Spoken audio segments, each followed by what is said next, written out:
Unit Reskrim Polsek Kerambitan berhasil mengungkap kasus pencurian di Pura Dalem Desa Adat Sambian Tengah, Kecamatan Kerambitan, Kabupaten Tabanan.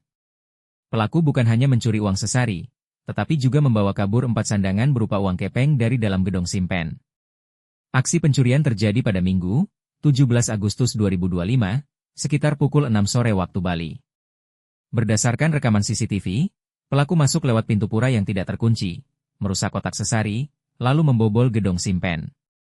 Yang mengejutkan, pelaku bahkan mengajak seorang anak kecil saat beraksi. Video ini sempat viral di media sosial dan memicu kemarahan publik, karena dilakukan di tempat suci.